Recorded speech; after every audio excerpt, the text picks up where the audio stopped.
you can fucking achieve the absolute impossible. You don't need great parents. You don't need like a private school. You don't need to have this humongous GPA and all this other shit.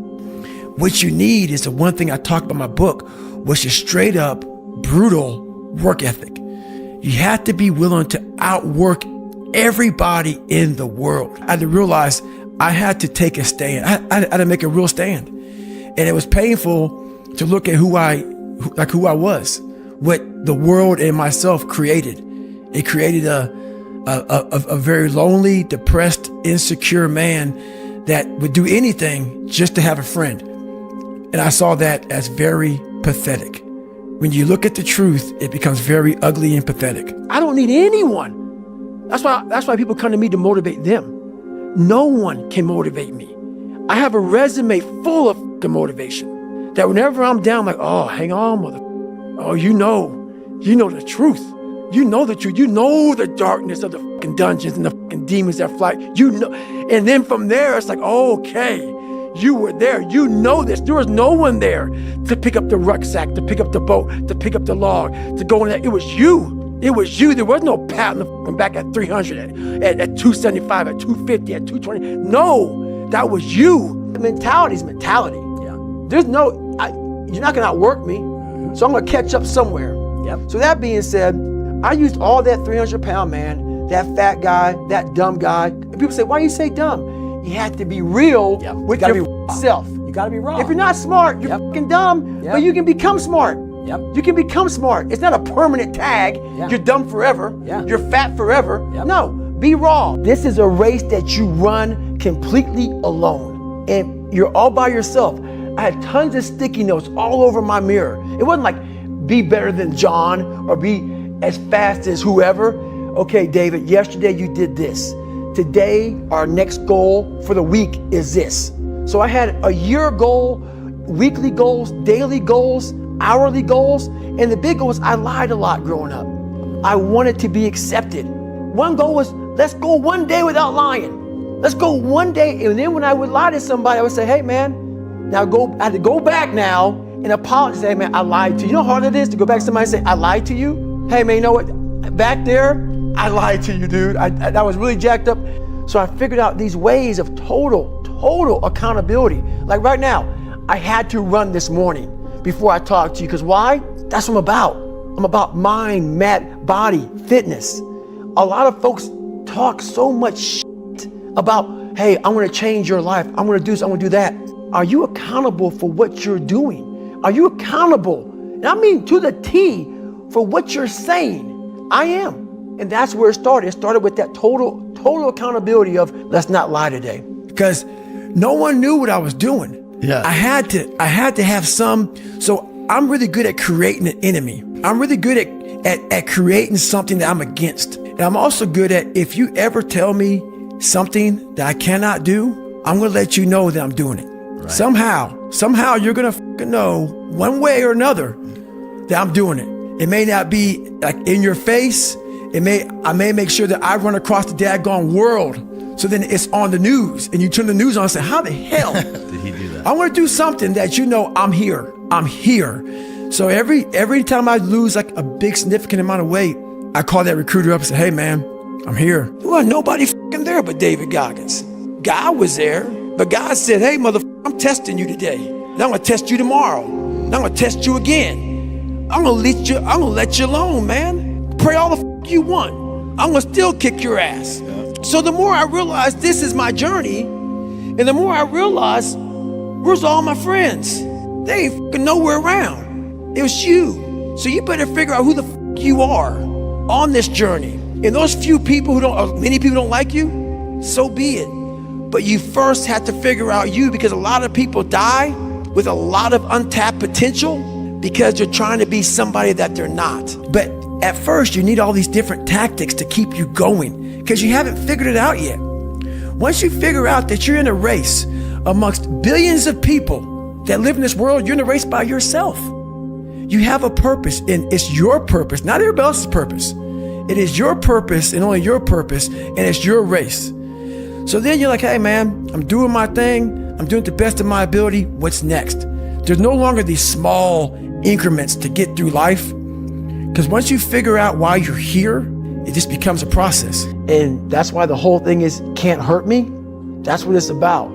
It's about whatever you think you are, you have to make that dream a reality. But that's where the hard part is making that dream reality. That's where the hard work comes. That's where people know, how do you keep grinding every day? You have to make those insecurities, those fears. Like when I was 300 pounds, I didn't have any drive. I'm gonna go be a Navy SEAL. What kind of stupid shit is that, 300 pounds? There wasn't like a drive to go be a Navy SEAL. I was an insecure, lying kid, afraid. I had to look at my insecurities and in my fear and find drive in that. We're all looking for passion. Passion's all around you. You have a whole fucking stack of it all around you. It's your insecurities, all that shit. You gotta dive deep in that shit. It's all in there. All the energy and fuel you need is right in yourself. It's all there. You got a lot of stuff to do to overcome. And that's where I found it. I worked myself so hard that I turned a person this fucked up into this motherfucker right here. Not off of reading a fucking book off a theorist, off of going to work on myself and saying, I don't know how to do this, but I know that to get over there to that fucking side, I gotta grind myself into a fucking fine powder. And I did it. We're not proud of ourselves for the small accomplishments. What we need is this monstrosity of a thing to happen and say, I did it. Nah, there's a process that you have to go through, and patience is the process. And if we don't have patience, after a week, I haven't lost 30 pounds, man, I'm done. I'm over it.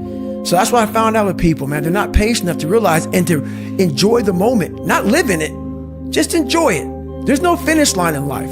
It is about self-discipline. We tend to do the things that are easy. And that is, it builds no mental toughness. It builds no mental hardening.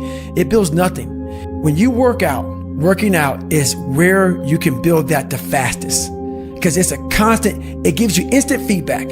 Yeah, you may not lose the weight you want to real fast, but the discipline it takes, it transfers over to all aspects of your life.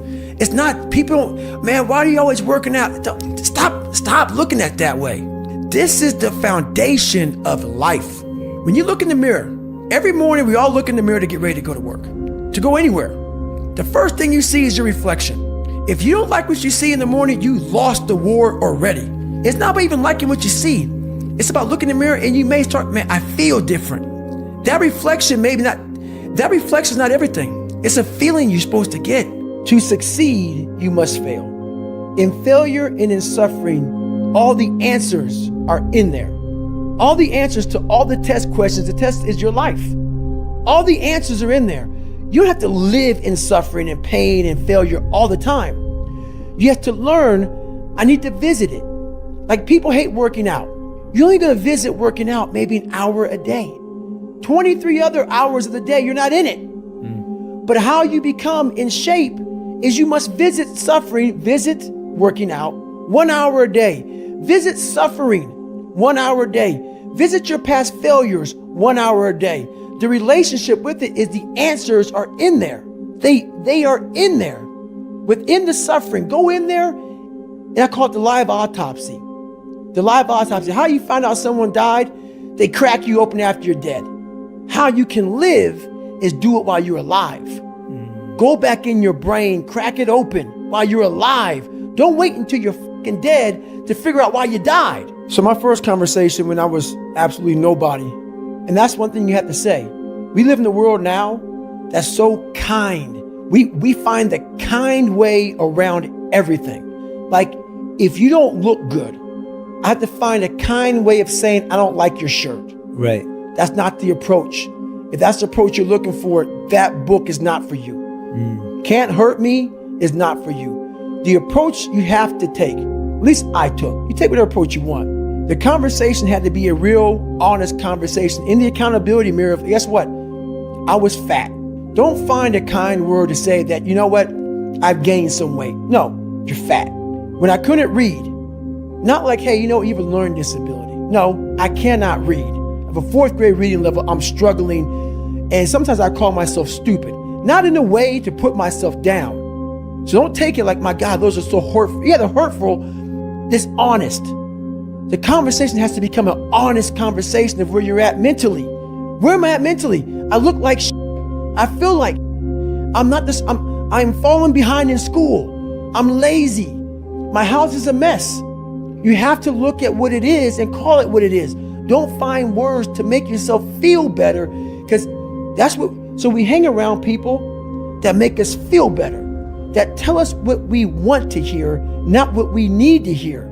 You have to be your own motivator, your own coach, your own trainer, your own everything. So to do that, you have to come into work, and work is whatever your work may be, ready to go. And what that means is you may have failed miserably yesterday, but you come to work like, be like, man, you just lost everything. How the hell are you this fucking damn motivated? Because this is what it takes. This is what the fuck it takes. And you got to get it from wherever you can. Whether you make up this illusion of your life or this false reality that gets you motivated, whatever gets you motivated, it's got to be here at the tip of your brain at all times. Because in those dark moments, you got to pull it out.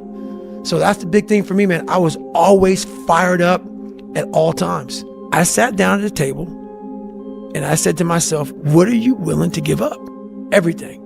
And when people come to me with that kind of mindset, I can work with you. When you are willing to strip yourself down to nothing and give everything, that's who I want to work with. Because now I can mold you into exactly who you want to be. When you put these restrictions up, and that's why my first question is, how bad do you want this?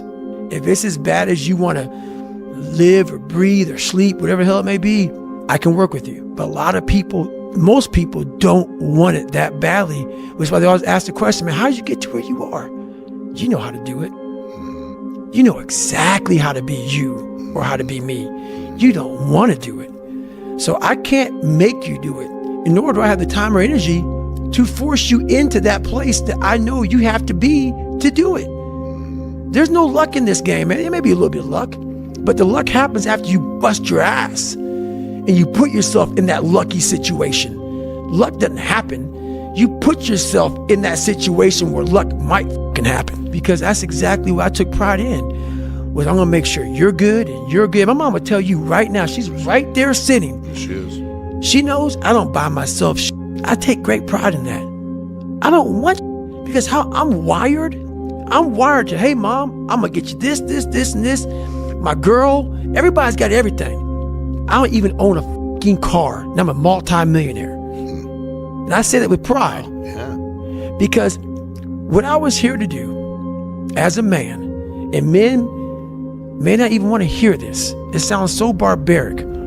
That's the pride in what you have as a man, is that you see your mom, you see your girl, you see your kids, you see all this, you see them doing well. That's all a real man wants. They don't give a fuck about how they dress, how they look, what they're driving. They don't give a shit. Because why? Your trophies are your family, and they're all walking around. Every man that sees you, they see you walking in with some sweatpants and shit, but they know your family's fucking balling. That's right. Because you put the fucking time in, you put the effort in, you put the work in.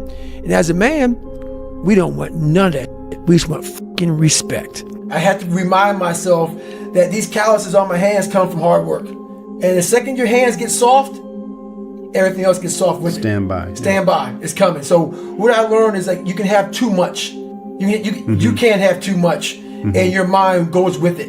If you can't say that, you need to start rewriting another book. Yeah. And people change off of hard work, dedication, sacrifice, and suffering. That's where that change comes from. Right. I realize that life isn't fair. It's not fair. And you better figure out some tools and some ways to stop feeling sorry for yourself, because no one is coming to rescue you. No one feels sorry for you. Right. And at the end of the day, no one really cared about me. That's how I felt. That was the reality of it. And my big thing is, if you're not changing your life, you're not doing shit with your life. And if you were on your deathbed, and let's say you sat down and no one knew who Mark Divine was. No one knew you from Adam. But you've been writing a book in this journal right here for the last, let's say you die at 90 years old. And you're in a hospital, and a kid comes in to see Mark Divine. You don't know the kid doesn't know you, just came in to see him. And you gave the kid a book about your life. Would that book change his life for the better? I want people to have that mantra in their life. Take that with you. Take it everywhere you go in life. And if you believe that and you work towards that, callous in your mind, strengthen yourself, can't hurt me is strong. In any situation, like when I was in Buzz, they beat the shit out of you. I'd be the first one to get up and say, can't hurt me, motherfucker. If you're coming in to work with a guy like me, who knows that you have to have thick skin to get better, you have to call yourself out. If you're fat and you're fucked up, I want to hear that. I don't want to hear you tap dancing around. So I don't take on many clients, because when you work with me, we're going to get to the root of the fucking problem. And a lot of people don't want to go there. They don't want to talk about their childhood. They don't want to talk about their past. They want to get to the root of the problem, and then they go, why am I not getting better? Because there's a lot of shit in there you haven't dealt with, brother. You know, people go to the gym, like for instance, going through any kind of special operations school. These people go to the gym, they get big, they get jacked, they can run fast, all that shit. But the only thing they're doing is they're coding over the mind. All you're doing is building a bigger, stronger quitter. Your mind hasn't gotten any stronger because you haven't gone back in there and dealt with shit. So the second adversity comes, like, my God, I'm so fucking fit. What's wrong? Your mind is still soft. So I work on the mind. This is something, man, that you have to acquire as a part of your everyday grind. Very few people, I guarantee, have ever felt this before, to push themselves so far outside of what they thought was even possible. Even for me, I'm a tough guy.